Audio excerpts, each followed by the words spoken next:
Alors, bonjour à tous et merci beaucoup pour cette invitation. Alors, on va passer plutôt sur un volet vétérinaire. Et donc, je pense que peut-être l'une des premières choses qui change, pour moi en tout cas après le Covid, c'est qu'il y a peut-être plus d'invitations effectivement sur le volet vétérinaire qu'il n'y en avait avant. Et effectivement dans des audiences où je n'avais pas forcément l'habitude d'être invitée. Donc, je vais vous expliquer et essayer de vous convaincre que de surveiller des maladies même purement vétérinaires, c'est de l'argent public aussi qui est bien investi. Vous allez voir pourquoi, j'espère. Alors, j'ai choisi de prendre 3 exemples. Alors, en plus, je me suis tiré peut-être d'abord une balle dans le pied. Je vais vous prendre 2 exemples sur des maladies pour lesquelles la France est indemne. Et pour autant, je pense que les confrères aussi qui sont dans la salle, surveiller la rage, c'est indispensable pour prévenir une zoonose qui est, je vous le rappelle, 100% létale chez l'homme, chez les animaux, mais aussi chez l'homme, et pour lequel, que je sache, il n'y a pas de traitement antiviraux, y compris chez l'homme. Surveiller la fièvre afteuse, c'est aussi absolument, à mon avis, indispensable, même si on doit être indemne depuis le début des années 80, parce qu'il y a des menaces. Et puis anticiper les émergences, oui, bien sûr. Et je vous parlerai évidemment des coronavirus, mais côté animaux, parce qu'en plus, ça a toujours été ma spécialité. C'était mes virus favoris. Alors, la rage... J'ai repris ça de l'OMCA, donc le professeur Autran l'a présenté déjà. L'OMCA, je ne sais pas si tout le monde sait, mais pour faire simple, c'est un peu l'équivalent de l'OMS, mais version animale, d'accord, Organisation mondiale de la santé animale. C'est une initiative française, c'est une création d'abord française, et le siège est à Paris. Donc de temps en temps, on a parfois des choses intéressantes aussi en France. Et j'aime bien ce petit rappel, à peu près une personne, vous voyez, toutes les 10 minutes se contaminerait par la rage dans le monde. Donc nous, on est peut-être indemne, ça nous paraît peut-être loin, mais c'est encore malheureusement une réalité pour un grand nombre de pays. Et là où c'est très dommage, c'est que la plupart des contaminations viennent du chien, donc de l'animal domestique, et qu'on peut la prévenir grâce à la vaccination qui, depuis des années, marche très très bien. Alors, comment c'est surveillé en France ? Eh ben, tous les confrères le savent. On a toujours, depuis sûrement un paquet d'années, des cours sur la législation rage en nous expliquant qu'on n'a pas intérêt à y déroger. Et la première des choses, c'est cette fameuse surveillance mordeur qui existe encore et qui dit que tout animal mordeur ou grouilleur doit être surveillé pendant 15 jours. Donc autant vous dire qu'elle n'est pas complètement respectée à la lettre, sinon tous les animaux seraient en surveillance. Mais à peu près quand il se passe quelque chose d'anormal, ou qu'il y a une morsure qui paraît anormale au confrère, il va faire cette surveillance, il va faire un certificat et il va l'envoyer au service de la préfecture départementale. Et dans ce certificat, il certifie que l'animal qu'il voit n'a pas de symptômes évocateurs de rage et que donc la personne mordue ne peut pas être contaminée par la rage. Et si au bout de 15 jours, cet animal n'a toujours pas de symptômes évocateurs de la rage, eh bien la personne mordue ne peut pas avoir été contaminée par la rage et c'est une bonne nouvelle pour elle. Le deuxième niveau de surveillance qui est toujours actif, c'est les voyages à l'étranger, puisque le plus gros risque pour nous d'introduction de la rage, c'est de ramener un animal qui, sans le savoir, est porteur de la rage. Donc il y a une législation qui est assez lourde, sur laquelle je ne veux pas revenir, mais sachez que les animaux de compagnie qui voyagent à l'étranger ont eux aussi leur passeport européen. Et dans ce passeport, il y a une identification de l'animal et il y a une certification par le confrère d'une vaccination contre la rage. Ça, c'est le minimum pour faire les voyages à l'étranger.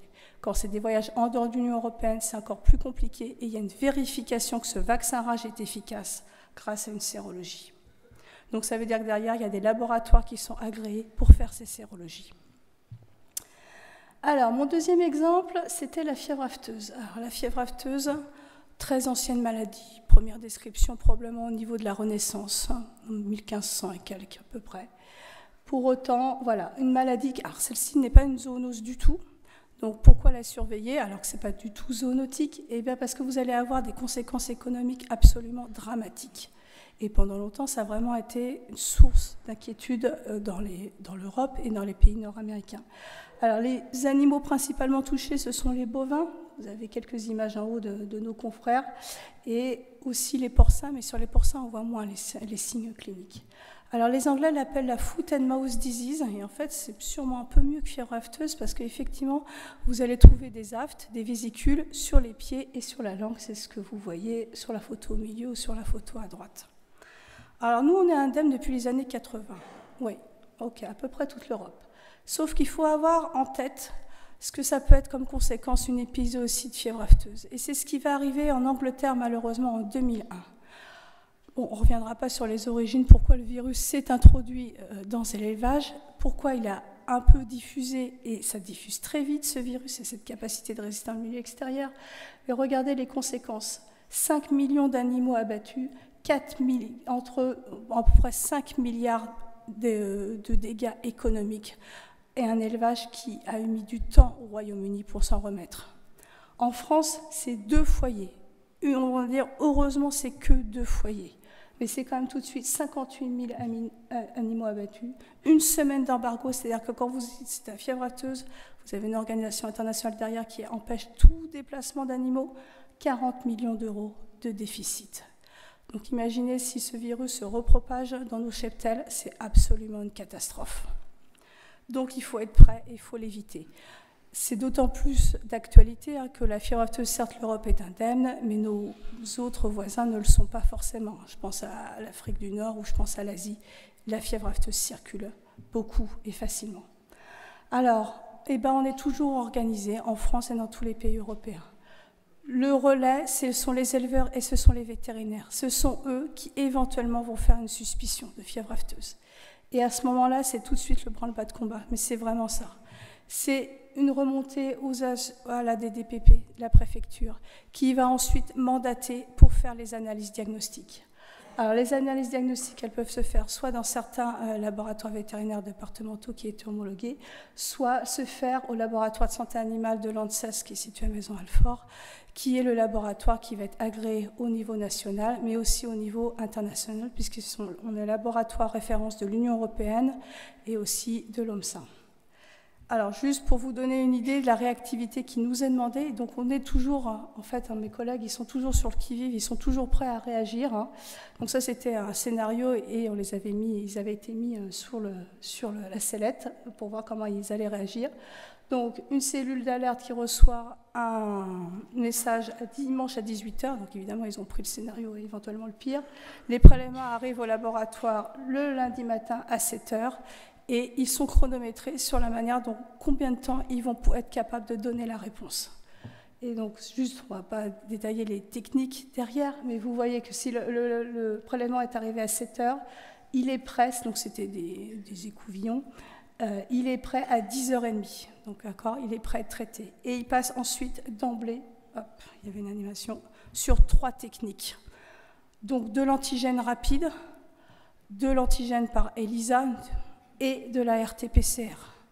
Et vous voyez les horaires qui vont apparaître, à peu près une demi-heure pour l'antigène rapide, 14h30, 15h30 pour la RT-PCR. Donc ça veut dire qu'entre un échantillon qui arrive, je vous rappelle, à 7h du matin, 15h30, vous avez les 3 méthodes de confirmation ou d'infirmation de la fièvre afteuse. Et derrière, j'ai pas mis la diapo, il y a aussi des techniques d'isolement et on rend le diapo. Donc tout ça, c'est toujours en activité, même sur une maladie pour laquelle on est indemne depuis les années 80. Et c'est probablement essentiel d'avoir toujours cette réactivité et d'être capable de le faire. Et de maintenir les compétences aussi. Alors, 3e volet, pourquoi surveiller les maladies animales? Et c'est peut-être la partie qui peut paraître la plus évidente ce soir, c'est anticiper les émergences. Alors ça paraît évident maintenant peut-être d'anticiper une émergence côté coronavirus, mais quand j'ai commencé à travailler sur les coronavirus animaux en 2004, je me souviens que le conseil scientifique de l'école était un peu dubitatif sur l'intérêt de faire tout ça. Et en fait, je leur ai présenté ce type de diapo, et en leur disant, voilà, pour la grippe, il n'y a pas de souci, tout le monde sait, en 2004, effectivement, qu'il faut surveiller la grippe aviaire, la grippe, pourquoi pas, porcine, etc. Mais regardez sur les coronavirus. C'est comme la grippe. Ils infectent toutes les espèces de mammifères connues et ils infectent aussi les oiseaux. Et on était en 2004, on avait quand même déjà eu l'exemple du SARS. Et quand on creusait aussi, ce qui était intéressant sur les coronavirus animaux, c'est qu'il y a énormément d'exemples de passage de barrières d'espèces entre espèces animales et qui peuvent être différentes. Et on sait aussi maintenant qu'on peut avoir des passages de barrières d'espèces de coronavirus aviaires vers des coronavirus de mammifères, ce que l'on ne savait pas, enfin, qui était relativement ignoré. Donc voilà, ça c'est l'image à peu près sur les coronavirus. Alors, on sait aussi, ça c'est maintenant des images qui sont un peu mieux connues, qu'ils passent en fait, tous les coronavirus humains ont une origine animale, avec des sauts d'espèces qu'on ne comprend pas complètement sur les mécanismes. Certains sont bien connus, par exemple sur le SARS ou sur le MERS. Je parle du SARS-1 et le MERS, pour le moment, il n'y en a qu'un, heureusement. On a très bien les déterminants moléculaires. Pour d'autres, c'est toujours un peu plus compliqué, notamment pour HKU1 ou pour NL63, qui font partie de ces coronavirus, qu'on va dire bénins, qui font partie du rhume.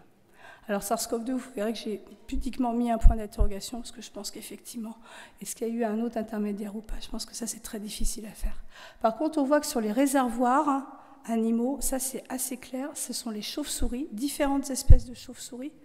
Alors on a toujours l'impression que ça tombe toujours sur la pauvre chauve-souris, mais en fait, les chauves-souris, c'est 1200 espèces animales différentes.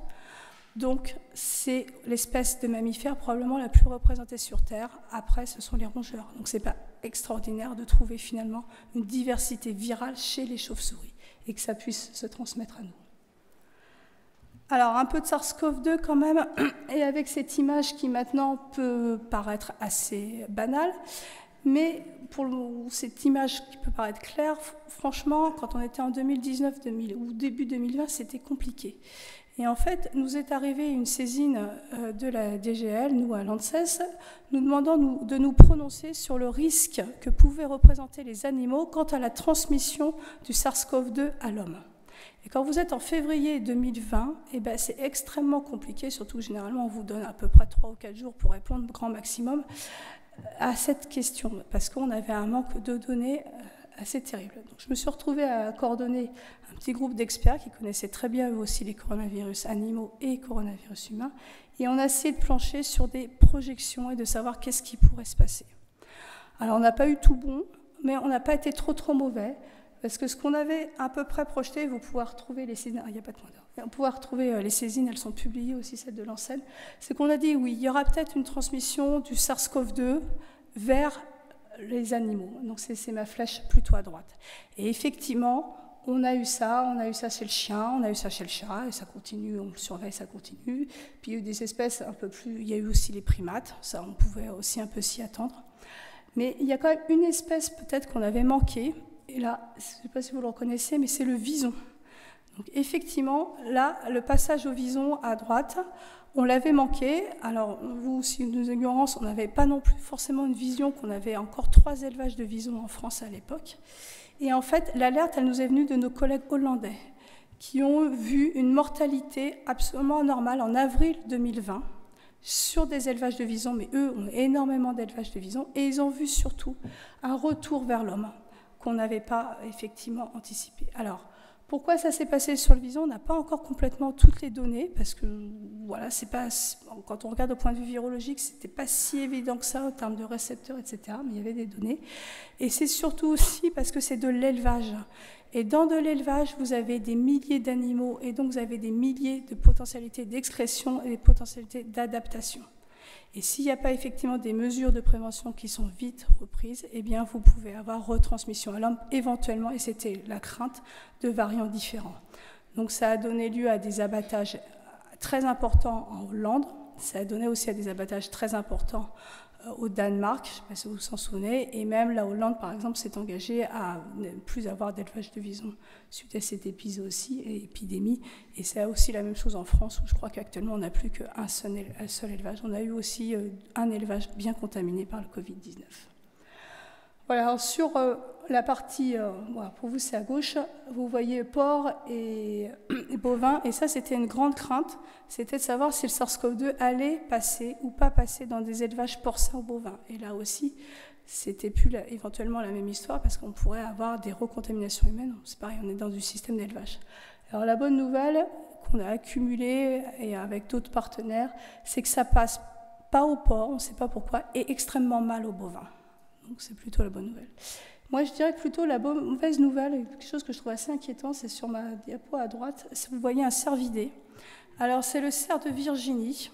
C'est une espèce de cerf qui n'existe qu'en Amérique du Nord, et pour lesquels nos collègues de Canada et aux États-Unis nous donnent des informations régulières, comme quoi il y a à peu près 30% de séropositivité, ce qui est quand même énorme, qu'il y a bien une transmission intercervidée, et ils parlent maintenant d'un réservoir animal du SARS-CoV-2. Et c'est quelque chose qu'ils ont découvert à peu près en ça doit être fin 2020-2021, et ça continue à se produire apparemment avec les nouveaux variants d'Omicron. Assez curieusement et assez heureusement sûrement pour nous, ça ne touche pas nos cervidés. Il y a eu quelques études faites un peu en France, beaucoup en Allemagne. Rien n'est remonté pour le moment. Donc, allez savoir pourquoi le cerveau de Virginie doit avoir des récepteurs ou un système interférent très différent d'une autre, qui fait qu'il est beaucoup plus sensible apparemment au SARS-CoV-2. Alors, comment on surveille les coronavirus animaux? Eh ben, pour moi, ça a été pendant très très longtemps très compliqué, mais heureusement, il y avait des financements européens qui sont là aussi pour des surveillances animales et purement animales. Et en fait, c'est ce dont je bénéficie. Donc, c'est un financement que je coordonne, c'est sur un instrument qui s'appelle ICRAD, qui ne finance que des maladies animales. Et c'est un projet qui s'appelle MUSCOV, et pour lequel, évidemment, on a rajouté le SARS-CoV-2, mais on avait surtout, on l'a déposé en 2019, donc on était un peu aussi, ça tombait plutôt bien, mais on avait déposé en disant on va essayer d'avoir une vision en Europe des différentes coronavirus animales qui circulent.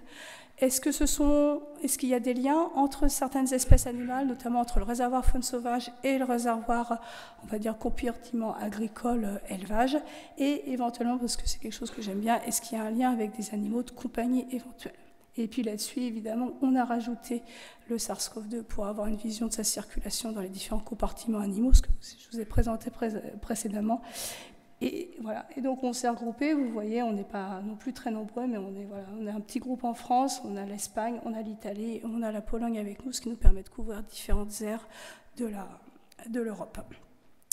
Voilà, donc j'espère vous avoir convaincu que c'est utile de surveiller des maladies animales, voire même quand elles sont purement animales, quand elles sont zoonotiques, je pense que tout le monde en est persuadé, mais même quand elles sont soi-disant éradiquées ou en veille, maintenir les compétences, parce que derrière, il faut des compétences virologiques, il faut des compétences de culture, il faut des compétences sérologiques, il ne faut pas qu'on les perde, il ne faut pas qu'on perde notre vigilance. Je pense que le Covid-19 nous apprend qu'on ne sait pas de quoi sera fait le futur en termes de microbiologie, et donc je pense que c'est des choses qu'il faut être toujours en alerte. Je vous remercie de votre attention.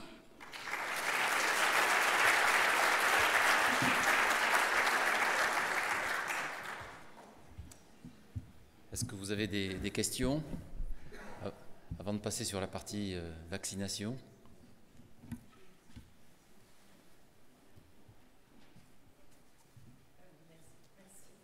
Oui, on entend. Merci beaucoup, c'était très très instructif. Au COVARS, on prône beaucoup, bien sûr, la surveillance animale en lien avec la surveillance humaine et évidemment le rôle de l'ANSES.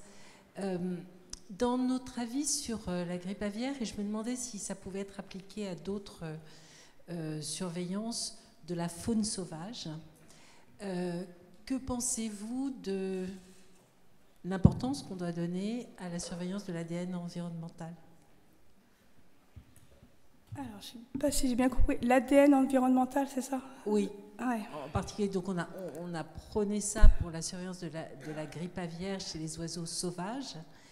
On sait que la surveillance de l'ADN environnemental a quand même permis, dans le marché de Wuhan, de comprendre un peu quelle était l'origine, une des origines du virus et de sa transmission à l'homme. Et donc ma question que j'ai mal posée est, c'est une donnée, moi je viens du VIH et l'ADN environnemental a permis de comprendre d'où venait l'épidémie de VIH et de la transmission du gorille à l'homme. Ma question est, quelle importance vous pensez que ça va avoir dans le futur assez proche, par rapport à ces techniques que vous avez montrées, qui sont des techniques basées sur l'identification des cas? Et la question est, est-ce qu'on peut anticiper et détecter la pathologie ou l'épidémie avant que surviennent les cas animaux? Alors, merci pour la question. Là, je comprends mieux le contexte. Alors, pour moi, c'est très difficile. En fait, l'ADN environnemental, ça va être, je pense, un super outil parce qu'on va voir énormément de choses. Et en plus, on va pouvoir savoir quelles espèces, probablement, sont porteuses. Après, ce qui reste, à mon avis, il y avait un papier dans Current Opinion in Virology qui était très intéressant, qui essayait justement de comparer les différentes techniques pour prédire. Et qu'est-ce qu'il va falloir? Est-ce qu'il va falloir des compétences un peu old school, on va dire, de virologie de base, cellulaire, modèles animaux, etc. Ou est-ce que finalement la biologie moléculaire et l'intelligence artificielle qui va arriver là-dessus va nous aider à tout faire? Alors, c'est peut-être une réponse de Normand, comme on est à Lyon, ça va, je peux y aller. Je pense qu'il va falloir les deux quand même, en fait. Je pense que ça va nous ouvrir des chakras avec l'ADN et l'IA, et on va identifier sûrement des réservoirs animaux qu'on n'avait pas anticipés. Ça, je suis sûre. Voilà. Nous, on est passé à côté du vison, on est passé à côté du furet. Non, ça, je pense que ça va nous pointer. Par contre, c'est curieux la virologie, hein. Vous le savez sûrement aussi mieux que moi, mais il y a parfois des choses qui ne se passent pas comme c'est prévu quand même. Voilà. Et je veux dire, en médecine vétérinaire, moi, je vais reprendre l'exemple de la grippe qui parle à tout le monde. Il y a de la grippe équine depuis des années, depuis tout le temps, etc. Ce virus de grippe évolue quasiment pas. Pourquoi un virus de grippe n'évolue pas? C'est impossible pour un virus de grippe, normalement. Il doit évoluer, le virus de la grippe équine. Il y a le même vaccin depuis des années et ça marche. Donc, c'est juste, avec cet exemple, il faut dire qu'on va avoir... ouvrir nos chakras, on va avoir des nouvelles données, on va identifier des réservoirs, je pense qu'on n'avait pas identifié, donc ça va être super. Mais je pense, et c'est le danger que je vois moi sur la formation des nouveaux masters, etc., c'est qu'ils perdent des compétences, alors je parle pour ma chapelle de virologie et de modèles animaux, c'est ça que je sais faire moi, on l'a vu aussi un peu pour le monkeypox, hein, quand on avait demandé des séroneutralisations de monkeypox pour vérifier que ça ne passait pas aux chiens, aux chats, etc., ça n'a pas été facile de trouver les compétences. Heureusement, il y en avait un peu. Et heureusement que ça ne s'est pas trop étendu, parce que je pense que ça aurait été compliqué de faire de la séroneutralisation large. Donc, OK, l'ADN environnemental, en anticipation, oui, clairement. Mais je plaide encore pour maintenir des compétences dans les labos, et même si c'est très coûteux, je sais les labos, parce qu'il faut des niveaux de biosécurité derrière, etc. Ça, vous savez mieux que moi, un P3, bon, et encore plus un P4, mais même un P3, c'est quand même pas si facile que ça. Mais si on n'a plus ça, et si on n'a plus des gens qui savent faire basiquement de la culture cellulaire, je pense qu'on aura quand même des soucis. Et merci pour la question.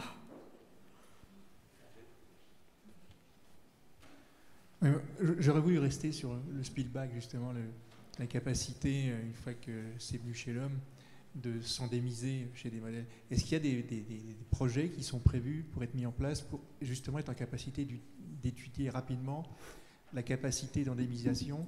Le monkeypox, c'est un super exemple, hein, parce que en dehors du passage aux animaux de compagnie, il y avait toute la problématique des rongeurs dans les égouts, notamment.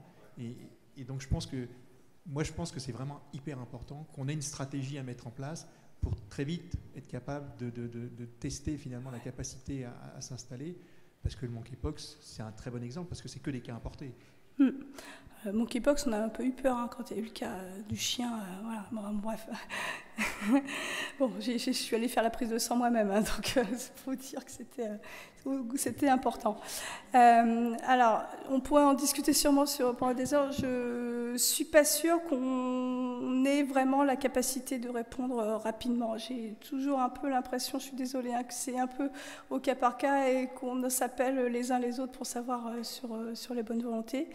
Moi, je plaide en termes de programme de recherche qu'effectivement, on étudie les mécanismes de saut de barrière d'espèces. Et c'est extrêmement complexe, en fait. En tout cas, c'est virus par virus, ça dépend des modèles. Et je pense que plus on s'enrichira sur ces mécanismes de saut de barrière d'espèces, plus j'imagine que quand on remettra ça en vision globale sur de l'IA, peut-être, on aura une capacité d'anticipation, en tout cas. Mais je resterai prudente. Je ne sais pas qui aurait pu prédire un SARS-CoV-2. On vit sur la grippe. On entend parler de Crimée-Congo aussi qui commence à nous arriver. Et là, c'est du P4 en plus, Crimée-Congo. Comment on va faire? Voilà, comment on fera pas? On parle de la fièvre de la vallée du Rift. Enfin, je veux dire, je crois qu'on n'est pas assez nombreux non plus, moi, en tout cas. En tout cas en termes de virologie. Et la dernière chose que j'ajouterais, c'est sur la formation, parce que c'est l'avenir l'important. La formation des doctorants, je pense aussi qu'il faut qu'on leur laisse le temps aussi de bien se former et de maturer, parce que c'est eux l'avenir, c'est eux qui prendront en charge les futures épidémies. Il faut qu'on leur transmette pas mal de choses encore.